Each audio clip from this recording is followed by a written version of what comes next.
Hello student, good morning, जय हिंद।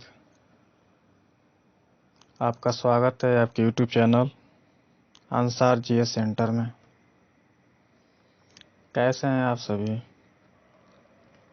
उम्मीद करते हैं अच्छे होंगे और पढ़ाई आपकी बेहतर चल रही होगी।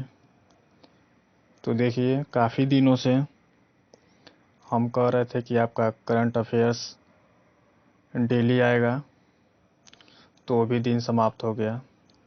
आज से आपको डेली करंट अफेयर्स मिलेगा और आप अच्छे से तैयारी करिए और बिल्कुल आपको बेसिक से बताया जाएगा।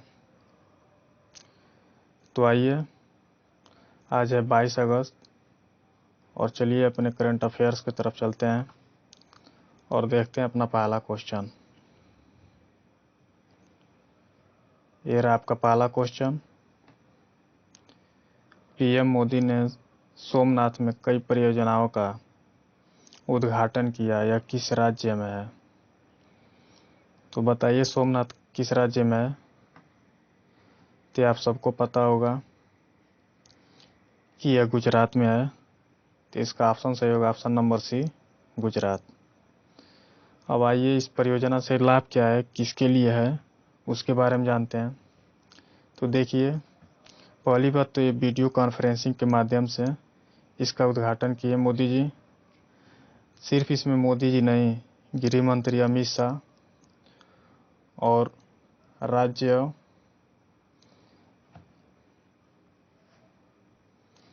और केंद्रीय पर्यटन राज्य मंत्री श्रीपद नाई भी शामिल थे। तो देखिए, इस परियोजना में क्या क्या शामिल किया गया। तो इसमें सोमनाथ सैरगाह, सोमनाथ प्रदर्शनी केंद्र और सोमनाथ के पुनर्निर्मित मंदिर परिसर शामिल है। इन 3 चीज़ों को इसमें शामिल किया गया है। और आपको पता ही है, सोमनाथ मंदिर उसी सोमनाथ में ही जो गुजरात में पड़ता है। और गुजरात के राज्यपाल आचार्य देवव्रत हैं और वहाँ के सीएम हैं विजय रूपानी। और राजधानी आपको पता ही है, गांधीनगर है। चलिए, ये हो गया। चलिए नेक्स्ट क्वेश्चन पे। ये रहा आपका अगला क्वेश्चन। हाल ही में इंडियन बैंक के एमडी और सीईओ कौन बने हैं? बताइए। ऑप्शन ए है दिनेश कुमार खारा, बी है शांतिलाल जैन, सी राकेश शर्मा और डी एस मल्लिकार्जुन राव।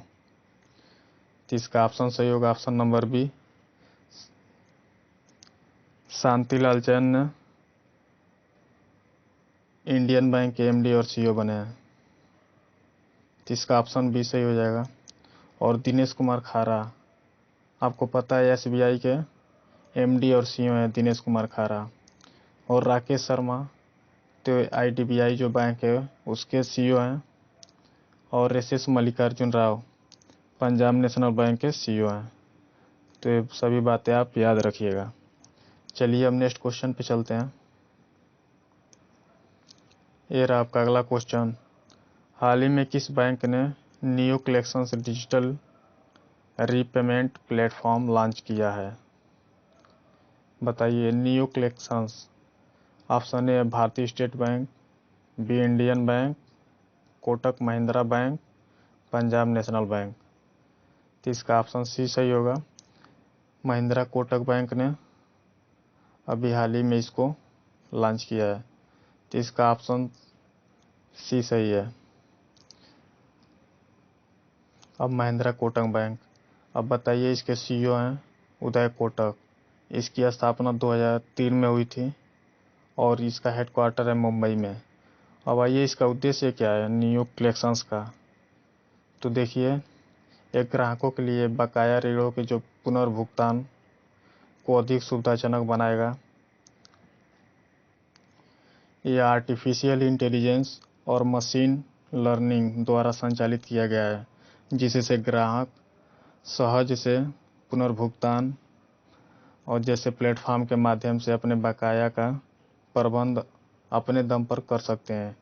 ये जो पुनर्भुगतान, जैसे मान लीजिए उधार लग जाता है, ग्राहक अब उसके लिए आर्टिफिशियल मशीन है जिसकी वजह से बनाया गया है, तो उसके लिए बहुत महत्वपूर्ण साबित होगा। चलिए, इसमें तो कोई आपको प्रॉब्लम नहीं है। चलिए अब अगले क्वेश्चन पे चलते हैं। ये रहा अगला क्वेश्चन। एनपीसीआई ने मशरिक बैंक के साथ यूपीआई लॉन्च करने के लिए साझेदारी किया है। यह किस देश का बैंक है? Option A Saudi Arab, B संयुक्त अरब अमीरात, सी है यमन और डी ईरान। तो इसका ऑप्शन सही होगा ऑप्शन नंबर बी। यूएई का सबसे पुराना बैंक है मशरिक बैंक। इसमें हम लोगों का महत्वपूर्ण है एनपीसीआई, जिसका फुल फॉर्म होता है national payment corporation of India, भारतीय राष्ट्रीय भुगतान निगम। देखिए, इसमें हम लोग का इम्पोर्टेंट है यूपीआई भी। यूपीआई का कभी काल फुल फॉर्म पूछ लेता है, तो इसका फुल फॉर्म आप याद रखिएगा, यूनिफाइड पेमेंट इंटरफेस इसका फुल फॉर्म है। अब आइए एनपीसीआई, इसके सीईओ में इस समय सीईओ और एमडी हैं दिलीप पासवे। हेडक्वार्टर है मुंबई में और स्थापना 2008 में हुआ था। अब बताइए इसका उद्देश्य क्या है? यूपीआई मतलब साझेदारी करने का उद्देश्य क्या है? तो जैसे आपको पता है यूएई में हर साल बहुत लाखों लोग जाते हैं पर्यटक के रूप में यूएई में। जहाँ जाने पे दुकान पे दिक्कतें होती है, तो वहाँ इसका सुविधा जोड़ा जाएगा। जैसे जाएंगे यहाँ से पर्यटक जाएंगे तो वहाँ पे आसानी से अपना पेमेंट कर सकें दुकानों पे, उसमें कोई परेशानी नहीं होगी, खरीदारी कर सकते हैं। इसके लिए सुविधाजनक के लिए साझेदारी किया गया है। चलिए चलते हैं पहले अगले क्वेश्चन पे। ये रहा का अगला क्वेश्चन। फेसबुक ने भारत में लघु व्यवसाय ऋण पहल शुरू किया, इसमें भारत का स्थान क्या है? तो ऑप्शन है पहला, दूसरा, तीसरा, चौथा। तो देखिए ये अपना देश पहला है जो इस पहल को फेसबुक ने शुरू किया है। इसका ऑप्शन ये सही हो जाएगा आपका पहला। अब इसका उद्देश्य क्या है ये भी जान लीजिए। पहले आपको बता दें फेसबुक के बारे में। तो फेसबुक आपको पता है 2004 में इसकी स्थापना हुई थी। सीईओ है मार्क जुकरबर्ग और हेडक्वार्टर कैलिफोर्निया में यूएसए में। उद्देश्य है जैसे छोटे और मध्यम व्यवसायों की मदद करना, इसका मेन उद्देश्य है, तो आप याद रखिएगा। चलिए नेक्स्ट क्वेश्चन पे। ये रहा अगला question. Indian film festival of Melbourne award 2021 में कौन से अभिनेता शामिल है? देखिए ऑप्शन ए है मनोज बाजपेयी, बी है सामंथा किनेनी और सी है सोनू सूद और डी है ए और बी।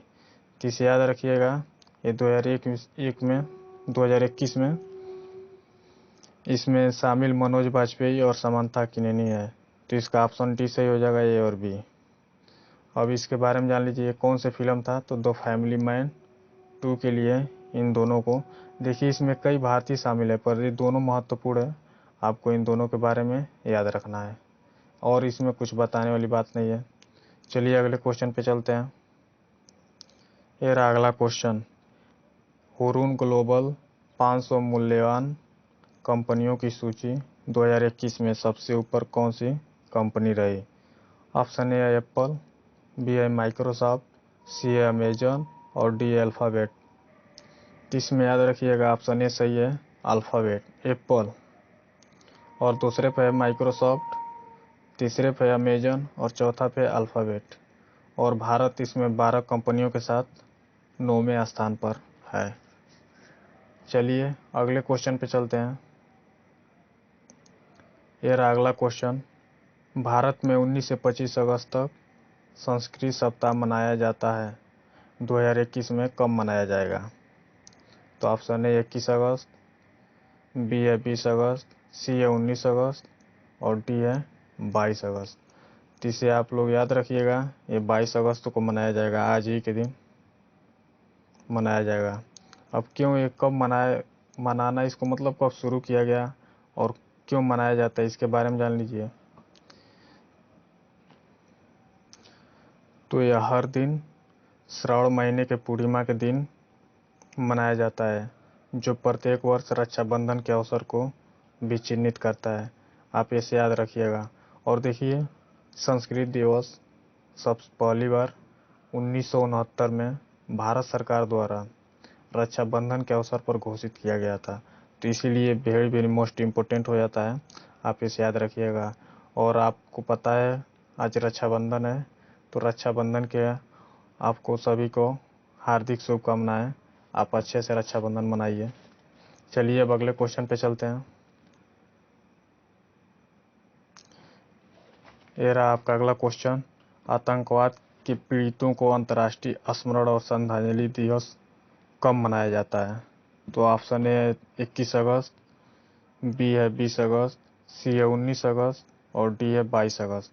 तो बताइए। तो इसका ऑप्शन ए सही हो जाएगा। हर साल 21 अगस्त को मनाया जाता है। देखिए बच्चों, जो आतंकी हमले में जैसे जवान है अपने, मान लीजिए जो घायल हो गए हैं, जिन पर हमला हुआ हो, जो जान मतलब शहीद हो चुके हैं, उनको श्रद्धांजलि देने के लिए इस हर साल मनाया जाता है। तो ये बहुत अच्छी बात है, आप इसे याद रखिएगा। चलिए अगले क्वेश्चन पे चलते हैं। ये रहा आपका अगला क्वेश्चन। हर साल विश्व स्तर पर वरिष्ठ नागरिक दिवस कब मनाया जाता है? ऑप्शन ए है 21 अगस्त, बी है 20 अगस्त, सी 19 अगस्त और डी 22 अगस्त। तो इसका ऑप्शन ये सही हो जाएगा आपको 21 अगस्त। अब आइए इस मनाने का मेन उद्देश्य क्या है, इसके बारे में जान लीजिए। तो इस दिवस को मनाने का शुभारंभ 14 दिसंबर 1990 को संयुक्त राष्ट्र महासभा द्वारा घोषणा की गई। इस दिन की स्थापना आधिकारिक तौर पे संयुक्त राज्य अमेरिका के एक राष्ट्रपति थे, जिनका नाम था रोनाल्ड रीगन। उन्हीं ने 1988 में जो बड़े वयस्क और मतलब बुढ़ापा जिनका हो गया, उनके मुद्दों को एक दिन समर्पित करने के लिए ये दिवस मनाने का शुभारंभ किया था। तो आप याद रखिएगा। और इसी के मतलब 10 क्वेश्चन था आपको, और ये डेली आपको मिलेगा बच्चों। आप इससे जुड़िए और देखिए 10 मिनट में आपका करंट अफेयर्स। और इतना ही नहीं, इसके आगे 2-4 दिन के बाद आपको बहुत सारा पिछला क्वेश्चन मतलब इकट्ठा कर करके जो परीक्षा के दृष्टि से महत्वपूर्ण होगा, वो आपको सब ऐड किया जाएगा।